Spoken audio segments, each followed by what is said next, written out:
Sex Talk, Erica Miley. 'Cause sexuality is tough. And okay, sex just isn't good enough, no. Sex Talk with Erica Miley. Hey folks, welcome to Sex Talk with Erica Miley. Erica Miley here. So glad to be with you all this week. I want to kind of do some housekeeping right up front of the episode this time. So I just want to mention the folks that are joining the Patreon. More specifically, I want to give a shout out to Jack Hawley for becoming a supporter of the podcast. Thank you. I am so grateful to all of you out here that are finding value in the show and supporting its making. It's super helpful to me. I pay a show editor because I want you all to not be annoyed by the by the audio quality of this show. I know if you're an avid podcast listener like myself, I have listened to shows and stopped listening to shows because it sounds like garbage. And so I pay our wonderful editor, Tom, to make sure that this show sounds decent in your ears. I feel like podcasting has a certain level of intimacy and it needs to sound good. Let's be real. So if you are interested in becoming part of the Patreon, it's patreon.com/Sex Talk with Erica Miley. Also, if you are listening on Apple Podcasts, I would love if you jumped over there and gave us a 5-star review.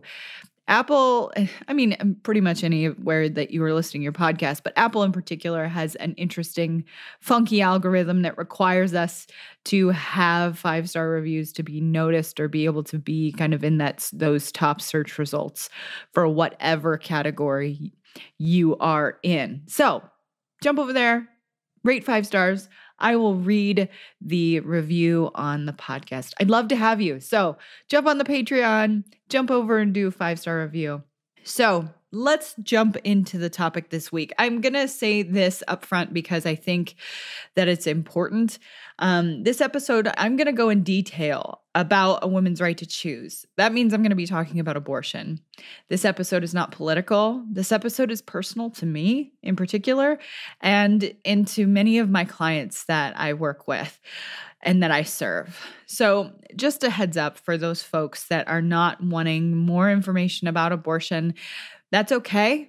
And I will see you next week, okay?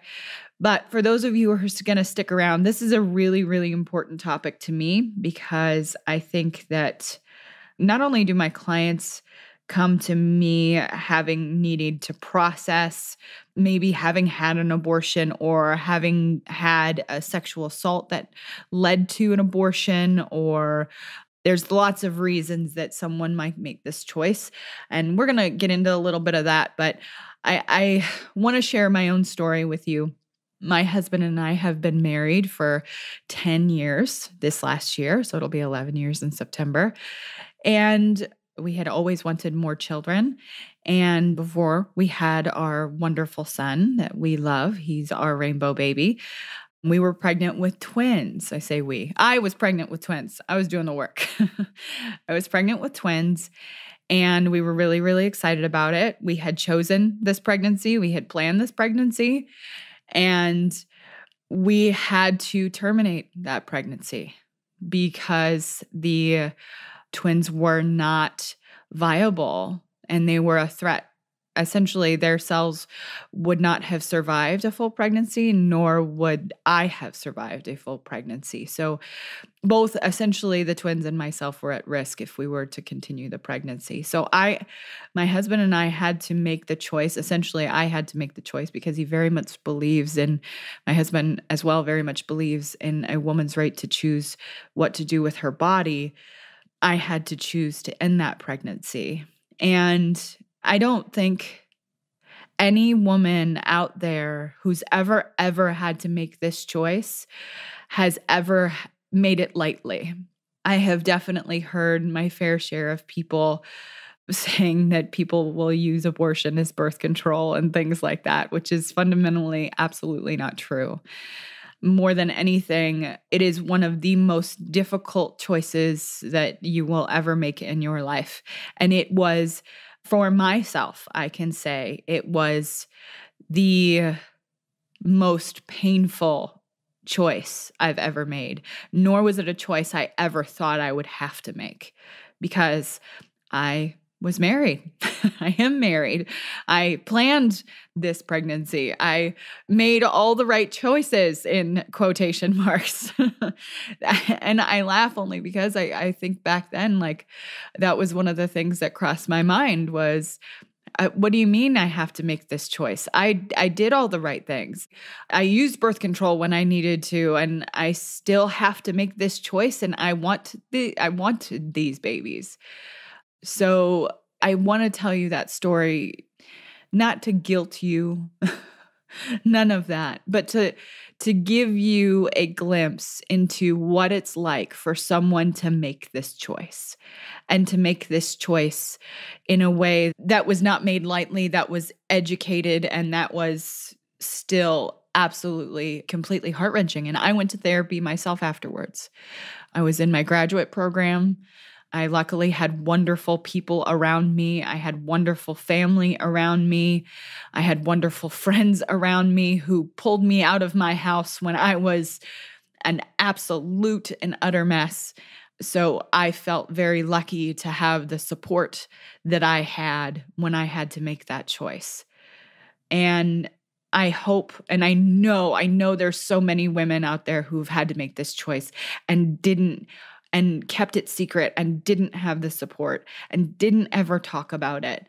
I had friends come to me afterwards and say, I had to make this choice. And I never knew it.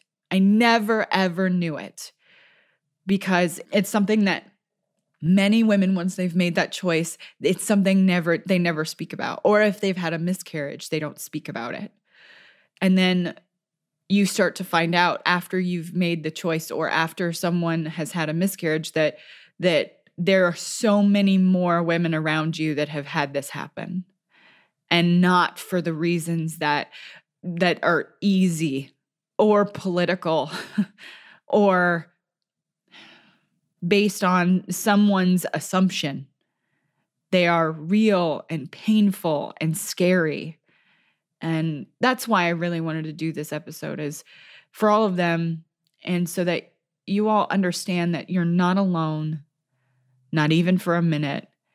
And if you're out there having to think about this choice, that there are options. There are options for you. And this isn't, sometimes when people encounter abortion, it's this conversation of pro-life and pro-choice, which I think is such a narrow frame of what a woman's right to choose actually is. It's so narrow, and the conversation becomes so politically divided, which is absolutely and completely upsetting, because ultimately, if you zoom out on what the woman's right to choose is, it's an economic issue. It's a class issue. It's a race issue. It is a woman's, her ability to make decisions about her body issue. This is so much bigger than just pro-life or pro-choice. And when people are asked, like, if they want someone to have access to this, to be able to have an abortion safely, overwhelmingly, people generally agree on this, that people should have the access to this, no matter what you would end up choosing yourself, that we should have safe access to this. And I can tell you, as a person who's had to make this choice, that having safe access to it, to my doctor, who was supportive and held my hand through the entire thing, because my doctor at the time was a man. He absolutely was devastated with me because he knew that I wanted the twins.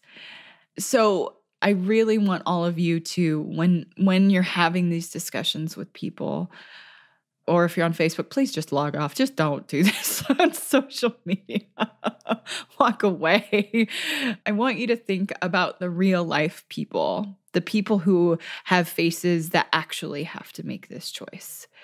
and that the choice is usually altogether more complicated than you think. So that's my story. And I think it's important for you to know it because you need to know where my biases are. So I do want to talk a little bit about the science of it. I want to talk about the procedures themselves. I'm not going to go into detail about like, this is what happens step by steps, but I am going to talk about like when you can do certain procedures. And I'm also going to make sure in the show notes, there's lots of resources to find clinics in your area or to find out more information. Planned Parenthood's website is excellent.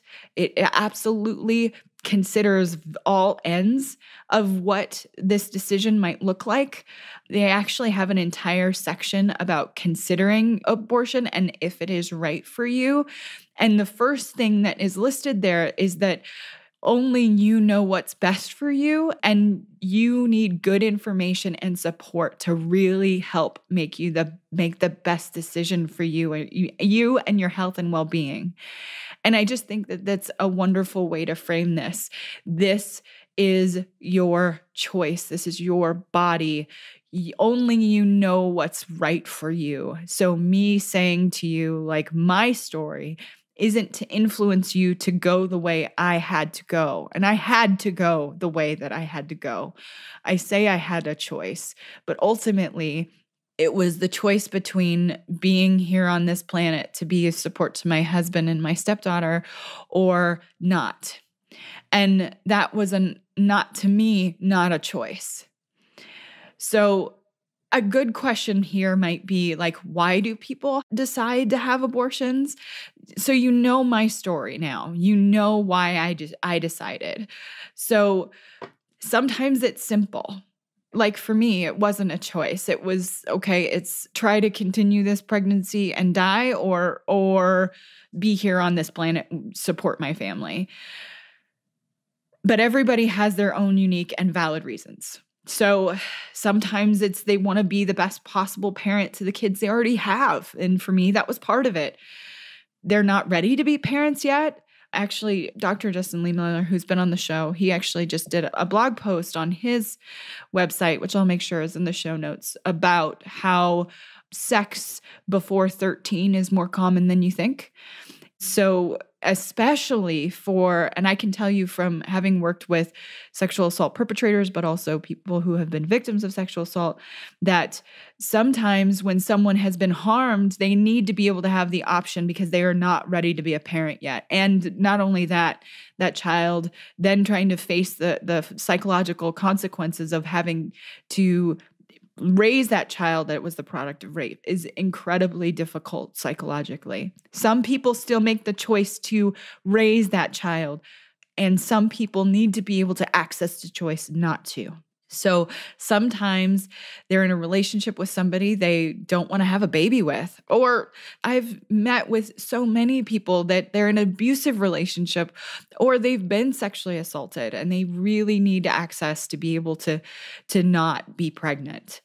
Or I have encountered many women who actually pregnancy is dangerous for their health, that they have specific health disorders that them carrying a pregnancy to term could result in their death. And they would leave their family or wouldn't have any family support to be able to do that. So again, there are so many options, so many reasons why people make this choice. And it is ultimately a very personal one.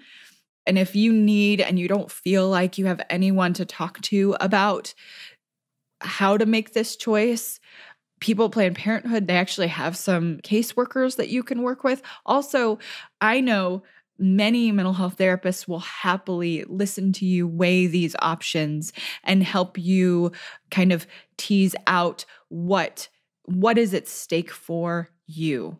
So please feel free you can always contact me. I will happily help you find someone in your area. Or if you are in the Florida area, happily potentially work with you myself or have one of my therapists that work for me work with you. So back to the procedures themselves, I do want to talk about first the abortion pill, because it's an option that people don't realize for how long you can actually use the abortion pill. So first, what is it? It's a medication, and it is, and I'm going to butcher the names of these medications. I always do. This is why I'm not a pharmacist. So the common name for the two different medicines is mifepristone. See, I'm going to butcher it.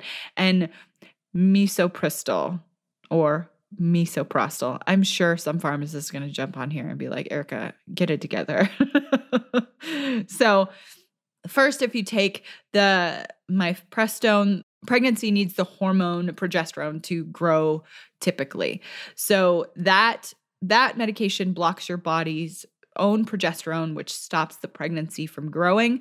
And then the misoprostol will then start essentially increase cramping and bleeding to empty the uterus.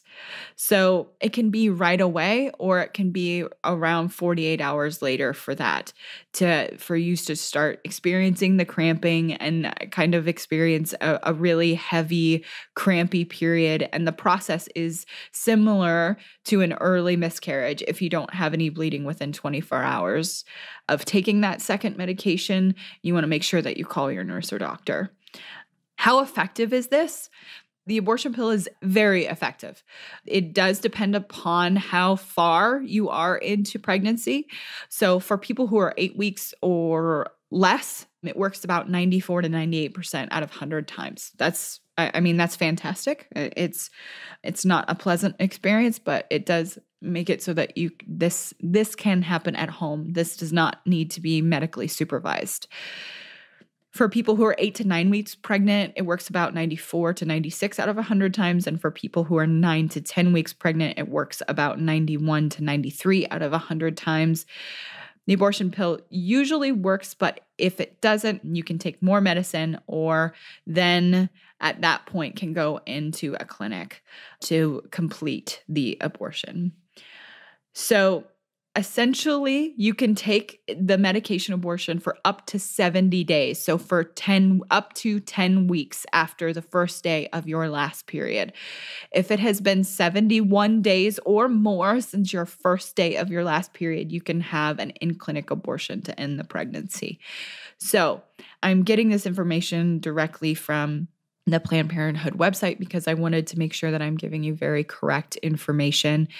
And I think it's really important to know that every person's biology is different, and whether or not you can tolerate the medication or not is for you and your doctor to determine together. So please, if you have any questions, you're more than welcome to, I'm going to put the Planned Parenthood information in the show notes, or you can also reach out to, if you have a trusted OBGYN or a trusted doctor, you can also reach out to them as well. So which type of abortion you choose depends on your personal preference and situation. And I think I'm going to belabor this, it is ultimately every part of this process is up to you and your doctor together to figure out together. So now I'm going to talk about in-clinic abortion. I think it's really important to understand that the difference between the pill abortion and then the in-clinic abortions, and they're also called surgical abortions. So there are types, and here's the part of the reason why I wanted to do this episode is because there are states that are creating laws. This is the only political part of the show. There are states that are creating laws that are absolutely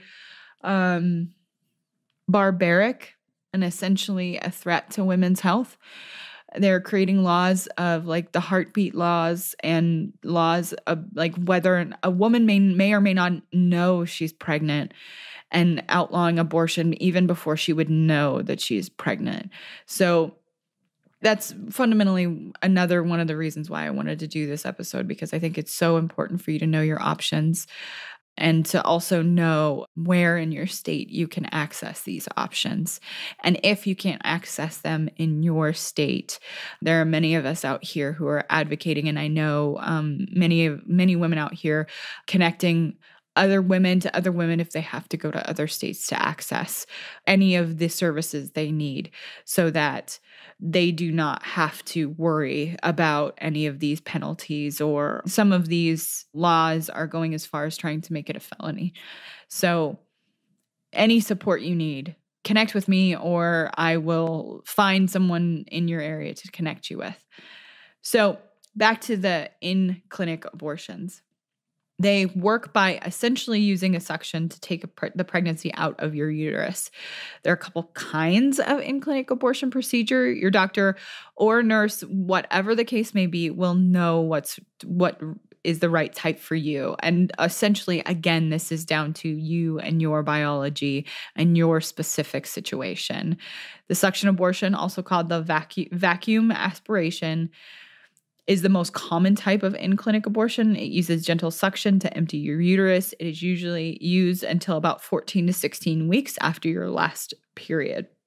Dilation and evacuation is another kind of in-clinic abortion procedure. It uses suction and medical tools to empty your uterus. You can get a DNE later in pregnancy, then an aspiration abortion, usually if it has been 16 weeks or longer since your last period. In-clinic abortions are extremely effective. They work more than 99 out of every 100 times. Needing to get a repeated procedure because the abortion didn't work are extremely rare. I'm going to say that again, extremely rare. And late-term abortions generally in the United States anyway are extremely rare. They are extremely rare. More than anything, most abortions happen typically in the United States before 16 weeks. So it does not mean that all do, but a majority of them do. So when can you get an in-clinic abortion? It really depends on where you go, like what clinic you go to. In some places, you can get it as soon as you have a positive pregnancy test. Some doctors and nurses, I mean, again, this is depending on state, this is depending on clinic, prefer to wait to 5 to 6 weeks after the first day of your last period. So it depends on the laws in your state, and it depends on the doctor and the clinic or the Planned Parenthood health center you may go to. It may be harder to find a healthcare provider who will do an abortion after the 12th week of pregnancy. And because of these laws, it may even get more difficult. Try your best. Your best. I know that this is very, very difficult. Try your best to have your abortion as soon as you possibly can. If that is the choice you want to make, and that is the choice you know you want to make, the sooner, the better. So that is kind of a very large overview over what options there are for women. And I think it's really, really important to consider if you don't identify as a woman and you more than likely have someone you know in your life that has had to make this decision.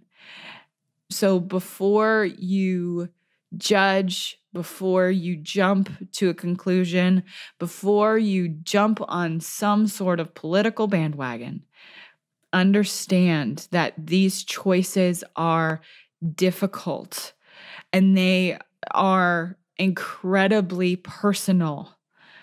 And there is a person behind this choice. There is a person who had to consider all of their options before they made this choice. So please, again, what I encourage people to do is think about compassion first. And if it were you, if you had to make this choice and you had no other option, if that impacts you in any way, remember that when you talk to someone who maybe has had to make this choice or is having to make this choice. Thank you all for sticking around this week. I know that this is a heavy topic and it is a scary one, especially right now.